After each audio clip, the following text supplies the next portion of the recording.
오늘 본문은 초대교회의 성도들에게 매우 직접적이고 실제적인 경고였습니다. 야고보는 박해와 흩어짐 속에 살아가던 유대 그리스도인들에게 듣는 신앙과 행하는 신앙의 차이를 분명히 드러내고자 했습니다.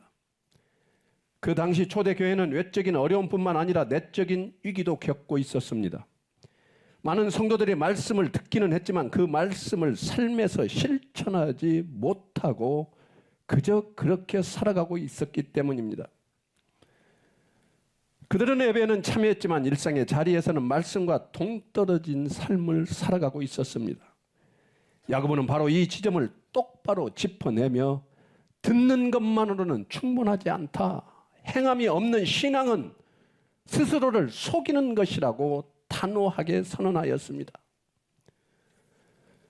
본문 21절 말씀을 우리 다시 한번 읽어볼까요? 다 함께 한번 읽어보겠습니다. 시작.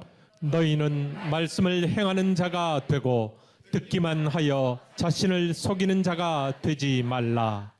아멘. 듣기만 하여 자신을 속이는 자가 되지 마라. 야고보는 신앙의 본질을 단 한 문장으로 정리합니다. 듣는 것만으로 만족하는 신앙은 결국 스스로를 속이는 자기 기만이라고 경고합니다. 말씀을 아는 것이 신앙이 아니라 말씀을 따르는 것이 신앙의 본질임을 강조하고 있습니다. 당시 유대 문화에서는 듣는다는 것은 순종까지 포함된 개념이었습니다. 그런데 성도들은 듣기만 하고 전혀 움직이지 않습니다.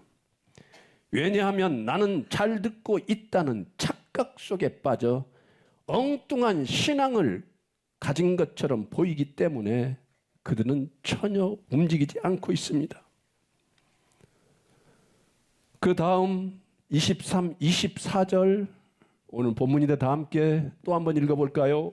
시작. 누구든지 말씀을 듣고 행하지 아니하면 그는 거울로 자기의 생긴 얼굴을 보는 사람과 같아서 제 자신을 보고 가서 그 모습이 어떠했는지를 곧 잊어버리거니와. 아멘. 야고보는 듣고 행하지 않는 신앙을 거울을 비유로 설명을 합니다. 거울로 자신의 얼굴을 보았지만 곧 잊어버리는 사람. 당시 거울은 금속을 갈아 만든 흐릿한 거울이었기에 자신의 모습을 보려면 지금처럼 쓱 보는 것이 아니라 집중을 해야 했습니다. 그렇게 어렵게 본 모습을 돌아서자마자 잃어버린다면 그 행위는 아무런 의미가 없다는 것입니다. 말씀도 마찬가지입니다. 말씀은 우리의 영적 상태를 비추는 무엇입니까? 거울입니다. 잠시 깨달음이 왔지만 삶의 자리로 돌아가자마자 사라진다면 변화는 절대 일어나지 않습니다. 문제는 기억력이 아니라 그 말씀을 삶으로 연결시키는 의지와 순종의 결심이 없다는 데 있습니다. 야고보서는 이어서 자유롭게 하는 온전한 율법을 들여다보고 실천하는 자는 복을 받는다고 말합니다. 야고보가 말하는 복을 받는 사람은 말씀을 스쳐 듣는 사람이 아니라 깊이 들여다보고 붙잡는 사람, 그리고 결국 실천으로 이어가는 사람, 행동으로 이어지는 사람, 이것을 뜻합니다. 그가 받는 복은 단순한 물질적 보상이 아니라 말씀을 따라 살 때 주어지는 내적 자유, 성숙, 열매의 풍성함을 의미합니다. 여기서 핵심은 말씀이 기계적으로 사람을 변화시키는 것이 아니라 말씀을 따라 순종하는 사람이 변화의 열매를 맺어 복을 받는다는 점입니다. 야고보의 메시지는 한 문장으로 정리할 수 있습니다. 말씀을 듣는 것만으로 절대 충분하지 않다. 참된 변화는 순종에서부터 시작된다. 사랑하는 여러분, 오늘 우리는 아주 불편하지만 반드시 넘어가야 할 이 질문을 반드시 우리의 삶에 변화되어야 하는 가장 심각한 질문으로 받아들여야 합니다. 왜 우리는 이렇게 말씀을 많이 듣는데도 순종하지 못하고 결국 삶은 변화하지 않는가? 참으로 의문입니다. 우리는 설교를 들을 때 고개를 끄덕입니다. 아멘도 합니다.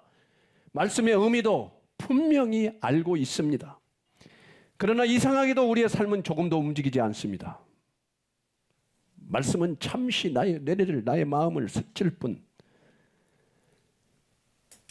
1분이라는 시간만 지나도 예수님을 믿지 않는 사람과 별다를 것 없는 일상으로 돌아가 버리는 우리의 영혼. 성경은 이 현상을 모호하게 에둘러 설명하지 않습니다. 오늘 본문은 단호하게 이렇게 말합니다. 듣기만 하여 자신을 속이는 자가 되지 말라. 성경은 열심히 말씀을 들어라 라고 이렇게 절대 말하지 않습니다. 오히려 더 무서운 말을 합니다. 말씀을 듣기만 하는 사람은 자기 자신을 속이고 있는 사람이다. 즉 말씀을 들었는데도 변화되지 않는 상태는 단순한 연약함이 아니라 자기 기만이라는 것입니다. 겉으로는 신앙이 있는 듯 보이지만 실제로는 진리에서 멀어진 아주 위험한 상태입니다. 왜냐하면 나는 말씀을 잘 듣고 있다는 착각이 가장 깊고 가장 치명적인 무감각을 만들어내기 때문입니다. 그렇다면 왜 이런 일이 벌어질까요? 왜 우리는 듣고도 움직이지 못하고 깨달아도 변하지 못하는 것일까요? 많은 사람들은 이렇게 생각합니다. 내 의지가 약해서 그렇겠지. 내가 마음을 조금만 더 굳게 먹으면 달라질 거야. 훈련이 조금만 더 되면 순종할 수 있을 거야. 그 즉시 변하는 소리는 아마 이런 거 아닐까요? 달콤한 소리, 칭찬의 소리, 잘했다는 소리. 그러나 성경은 그렇게 진단하지 않습니다. 마태복음 13장 15절은 매우 충격적인 진실을 말하고 있습니다. 우리 다 함께 한번 읽어볼까요? 시작. 이 백성들의 마음이 완악하여져서 그 귀는 듣기에 둔하고 눈은 감았으니 이는 눈으로 보고 귀로 듣고 마음으로 깨달아 돌이켜 내게 고침을 받을까 두려워함이라 하였느니라. 아멘. 여러분 이 말씀 참으로 충격적이지 않습니까?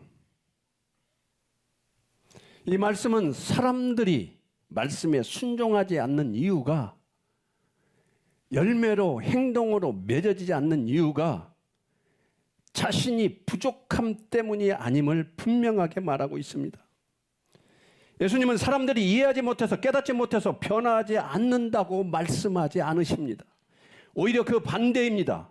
그들은 깨달을까 두려워 스스로 눈을 감고 귀를 막고 마음을 닫아버린다는 것입니다. 두렵다는 거예요. 변화될 것이. 왜 그렇게 할까요? 예수님께로 돌이키는 순간 자신의 삶이 하나님께 완전히 드러나야 합니다. 자기 중심이 무너져야 합니다. 죄를 포기하여야 합니다. 나의 주권, 나의 생각 내려놓아야 합니다. 즉 사람들은 말씀을 듣고도 순종하지 않는 것이 단순한 무지나 약함 때문이 아니라 회개와 순종이 요구하는 근본적 항복이 두려워서 의도적으로 피하고 외면한다는 것입니다. 그렇지 않습니까? 성경은 이것을 영적 완고함이라고 부릅니다. 이 완고함은 단순한 성격의 문제가 아니라 타락 이후 인간 안에 자리 잡은 깊은 영의 반역입니다. 말씀 앞에서 마음을 닫도록 만드는 악한 영의 영향력과도 반드시 연결되어 있습니다. 즉 변화되지 않는 이유는 말씀을 몰라서도 이해하지 못해서도 아니라는 것입니다. 악한 영이 나의 마음을 굳어지게 하고 예수님께 삶을 내어놓는 결정적 돌이킴을 하지 못하도록 그 악한 영이 나의 영혼을 붙잡고 있기 때문입니다. 그래서 사람은 듣지만 움직이지 못하고 알지만 변화하지 못하고 깨달아도 순종하지 못합니다. 결국 문제의 뿌리는 지식의 부족이 아니라 영적 저항이며 마음의 주권을 하나님께 넘기지 않으려는 깊은 두려움의 반항입니다. 이 지점에서 우리는 더욱 분명해집니다. 말씀 앞에서 움직일 수 있는 힘은 우리 안에서 자연스럽게 나오는 것이 아니라 예수 그리스도께서 우리의 마음을 열어주시고 성령께서 우리를 돌이키시는 은혜로만 가능하다는 것입니다. 즉 변화되지 않는 이유는 말씀을 몰라서가 아니라 무언가 악한 영이 내 영을 사로잡고 말씀에 순종하지 못하도록 하여 예수님께 나의 삶을 내어드리지 못하도록 나를 조정하고 있기 때문입니다. 순종하지 못하고 말씀을 흘려버리는 삶은 이미 심각한 경고 상태입니다. 성경은 더 강하게 말합니다. 요한복음 8장 47절 말씀입니다. 다 함께 읽겠습니다. 시작. 하나님께 속한 자는 하나님의 말씀을 듣나니 너희가 듣지 아니함은 하나님께 속하지 아니하였음이로다. 아멘. 말씀을 듣고 믿음으로 반응하는 자, 말씀을 들어도 흘려버리는 자, 예수님은 이것을 성숙도 차이라고 부르지 않습니다. 성숙도 차이라고 부르지 않고 소속의 문제라고 말씀하십니다. 사랑하는 여러분, 말씀을 수년, 수십 년 동안 들어도 나의 삶이 전혀 변화하지 않는다면 그 문제는 신앙의 깊이의 문제가 아니라 신앙의 실제의 문제입니다. 그래서 바울은 우리의 영혼을 흔드는 경고를 우리에게 말하고 있습니다. 고린도후서 13장 5절 말씀입니다. 시작. 너희는 믿음 안에 있는가? 너희 자신을 시험하고 너희 자신을 확증하라. 예수 그리스도께서 너희 안에 계신 줄을 너희가 스스로 알지 못하느냐? 그렇지 않으면 너희는 버림받은 자니라. 아멘. 이 말씀을 이렇게 말하는 것 같습니다. 너희의 신앙을 당연하게 여기지 말라.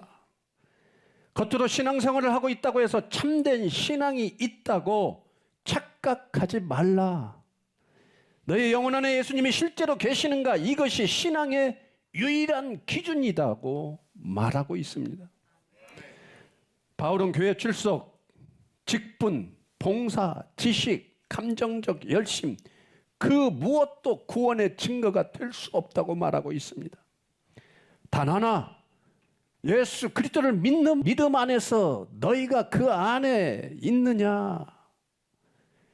예수 그리스도가 네 안에 계시냐?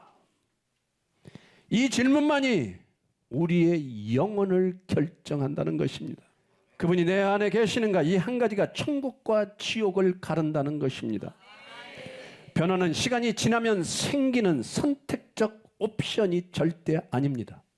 예수님 안에 들어오는 순간 시작되는 영적 현실입니다. 그리고 그 변화는 반드시 열매로 드러난다고 마태복음 7장 20절에 말씀하고 있습니다. 이러므로 그들의 열매로 그들을 알리라. 사랑하는 여러분, 오늘 말씀을 또 흘려보낼 수도 있습니다. 그러면 여러분, 아무 일도 일어나지 않습니다. 그저 저주받은 사람일 뿐입니다. 그러나 오늘 이 자리에서 예수님을 믿음으로 받아들이고 내 삶의 주인을 내려놓고 주님 나를 살려주십시오 라고 부르짖는 순간 말씀은 더 이상 소리가 아니라 우리 안에 역사하는 생명이 된다는 사실입니다. 그때부터 우리는 듣기만 하는 자가 아니라 살아내는 자로 변화되기 시작할 것입니다. 왜냐하면 변화의 주인은 우리가 아니라 예수 그리스도이시기 때문입니다. 이제 우리는 아주 조용히 그러나 결정적으로 우리의 시선을 복음의 중심으로 옮겨야 합니다. 말씀을 듣고도 변화되지 못하는 이유는 단순히 실천이 부족해서가 아닙니다. 인간은 타락 이후 하나님을 기쁨으로 따를 수 있는 능력 자체를 잃어버린 존재가 되어 예수 그리스도 없이 살아낼 수 없는 근본적 한계 속에 놓여 있다는 것을 우리는 절대 잊어서는 안 됩니다. 우리는 똑같은 문제를 반복하고 죄를 미워하면서도 죄가 끊어지지 않고 말씀의 감동 속에서 결심해 놓고도 며칠만 지나면 다시 옛날의 모습으로 되돌아가는 그런 너무나 형편없는 존재입니다. 즉 인간의 문제는 행동의 문제가 아니라 존재의 문제입니다. 행동이 무너진 것이 아니라 마음의 영적 구조 자체가 붕괴되어 버린 그러한 존재이기 때문에 우리의 능력으로는 우리의 힘으로는 절대 변화되어질 수 없다는 것입니다. 이 무너진 구조 앞에서 인간의 의지는 너무너무 연약할 수밖에 없습니다. 어둠 속에 등불이 아니라 폭풍 앞에 촛불처럼 그저 힘없이 꺼져버리는 우리의 영적 상태. 그렇다면 왜 이런 일이 벌어집니까? 왜 우리는 듣고도 움직이지 못하고 깨달아도 변하지 못하는 것입니까? 우리가 의지가 약해서 그렇지 않다고 분명히 말씀드렸습니다. 우리가 스스로 마음을 조금만 더 굳게 먹으면 달라질 거야. 내가 조금 더 훈련만 하면 더 순종할 수 있을 거야. 가능한 이야기입니까? 우리의 문제는 의지가 아니라 존재라고 말합니다. 우리가 말씀을 듣고도 순종하지 못하는 이유는 우리 안에 깊이 자리 잡은 타락의 흔적. 우리는 스스로 절대로 우리의 죄를 버릴 수가 없습니다. 그래서 우리는 이 지점에서 반드시 예수 그리스도를 바라봐야 합니다. 우리가 할 수 없는 일을 하시는 분, 우리의 의지가 무너진 자리에서 새 생명을 일으키시는 분, 듣기만 하는 자를 순종하는 자로 바꾸실 수 있는 분은 오직 예수 그리스도뿐입니다. 성경은 예수님의 순종을 이렇게 말하고 있습니다. 로마서 5장 19절 말씀입니다. 다 함께 읽겠습니다. 시작. 한 사람이 순종하지 아니하므로 많은 사람이 죄인 된 것 같이 한 사람이 순종하심으로 많은 사람이 의인이 되리라. 아멘. 이 말씀은 단순히 아담과 예수님을 비교하는 것이 아닙니다. 성경은 지금 우리에게 순종의 두 길을 보여주고 있습니다. 첫 번째 길은 아담의 길. 인간이 스스로 순종하려 할 때 반드시 실패하고 죄인이 되었다는 길. 두 번째 길은 예수님의 길. 인간이 실패한 순종을 예수님 한 분이 완성하심으로 우리가 하나님의 안으로 들어가는 길, 즉 우리의 의지와 결심은 이미 아담 안에서 모두 실패했습니다. 그러나 우리의 순종은 이제 더 이상 우리의 능력 안에 달려있지 않다는 것입니다. 예수님의 완전한 순종을 우리의 것으로 전가시키는 하나님의 은혜와 역사와 사랑이 있기에 우리는 예수님의 순종을 통하여 우리에게 새로운 존재의 길이 열린다는 것을 믿고 주님 앞에 나아가면 반드시 우리는 변화되어진다는 것입니다. 우리가 변화되지 못하는 이유 간단합니다. 주님 앞에 아직도 가지 않았기 때문입니다. 그러므로 우리가 순종할 수 있는 유일한 길은 내가 얼마나 결심했는가가 아니라 예수님이 이미 완성하신 순종이 내 안에서 역사하고 있는가 하는 이 존재의 의미입니다. 사랑하는 여러분, 우리가 지금까지 말씀을 듣고도 변화되지 않는 이유는 우리 인간의 타락이며 그 해결은 우리 인간의 힘이 아니라 예수 그리스도의 은혜에 있다는 것을 우리는 들었습니다. 이제 우리는 이렇게 우리 자신에게 물어야 합니다. 그렇다면 예수님은 어떻게 우리의 삶을 실제로 변화시키는가? 말씀을 듣는 수준을 넘어 행하는 자리로 어떻게 이끄시는가? 그 답은 예수님 안에 거하는 삶에서 시작된다는 것입니다. 사람은 지식이 늘어난다고 변화되지 않습니다. 결단한다고 변화되는 것도 아닙니다. 변화는 전혀 다른 본성이 나의 안에 들어올 때 비로소 시작됩니다. 그래서 예수님의 말씀을 깨닫게 하시는 성령을 우리는 반드시 받아야 된다는 것입니다. 말씀을 들었는데도 변화되지 않는 결정적 이유는 말씀이 머릿속에만 머물고 마음으로 아직 내려오지 않았기 때문입니다. 그러나 성령은 이 일을 직접 하시는 분이라고 말하고 있습니다. 요한복음 16장 13절 말씀 우리 다 함께 한번 읽어보겠습니다. 시작. 진리의 성령이 오시면 그가 너희를 모든 진리 가운데로 인도하시리니. 아멘. 성령은 말씀을 기억나게 할 뿐만 아니라 그 말씀을 살아 움직이게 하십니다. 그래서 믿음의 사람들은 종종 이렇게 고백합니다. 말씀이 나를 끌고 갔습니다. 말씀이 나를 변화시켰습니다. 말씀이 내 발을 움직였습니다. 이것이 성령의 역사입니다. 성령이 없으면 말씀은 정보일 뿐, 성령이 임하시면 말씀은 생명이 됩니다. 성령이 임하여 우리가 예수님의 은혜 안에 있을 때 비로소 우리는 죄의 습관에서 자유하고 자기 중심에서 자유하고 두려움과 비교 의식에서 자유할 수 있습니다. 예수님만이 우리의 순종을 가능케 하는 참된 자유를 주십니다. 따라서 결론은 아주 간단합니다. 말씀을 듣는다고 삶이 변하는 것이 아닙니다. 예수님 안으로 들어가 예수 그리스도가 나의 구주심을 정말 믿을 때에 우리는 자유할 수 있습니다. 예수님과 멀어지면 말씀은 부담이 되고 예수님과 가까워지면 말씀은 기쁨이 됩니다. 구원이란 말씀을 듣고도 움직이지 못하는 무너진 존재에게 예수 그리스도의 순종과 생명이 옮겨지는 사건입니다. 구원이란 아담 안에서 실패한 인간의 의지가 끝나고 예수님의 완전한 순종이 내 안에서 새 삶을 시작하는 변화입니다. 구원이란 듣기만 하던 옛사람이 죽고 성령 안에서 말씀을 살아내는 새 사람으로 일어나는 하나님의 전적인 은혜와 사랑입니다. 오늘 말씀을 깊이 들여다보면 하나님 아버지의 마음이 얼마나 깊고 절실한지 느껴집니다. 우리는 말씀을 듣고도 살지 못하는 존재, 알면서도 다시 무너지고 결심했다가도 금세 잊어버리는 연약한 사람들입니다. 그런 우리를 하나님은 단 한 번도 포기하지 않으셨습니다.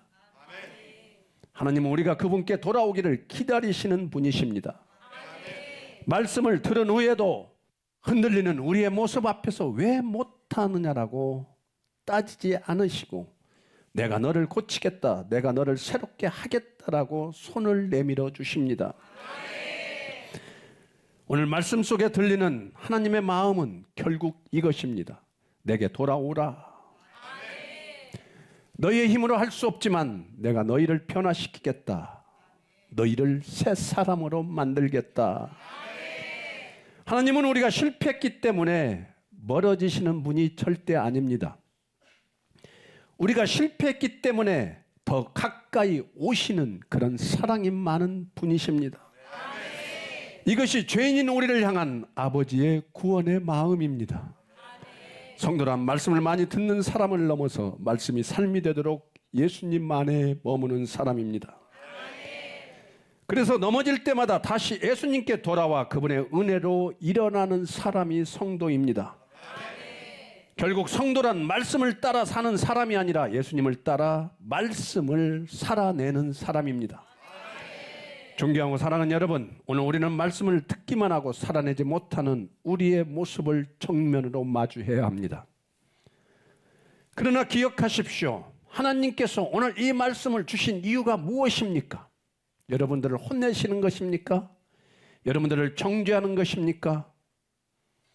하나님께서 오늘 주시는 말씀은 정죄가 아니라 우리의 회복입니다.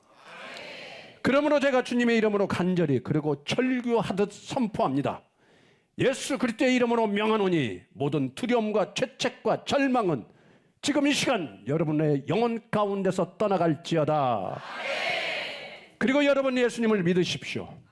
절대 지옥에 가서는 안 됩니다. 구원 받으십시오. 예수님이 여러분을 구원하여 주실 줄 믿습니다. 예수님은 여러분의 절망을 붙드시고 여러분의 죄를 용서하시며 여러분의 삶을 새롭게 하시는 나의 구원의 주님이십니다. 새로운 한 주간 여러분의 가정에는 주님의 평강이, 여러분의 마음에는 하늘의 기쁨이, 여러분의 걸음에는 하나님의 인도하심이 가득가득 하시기를 축복합니다.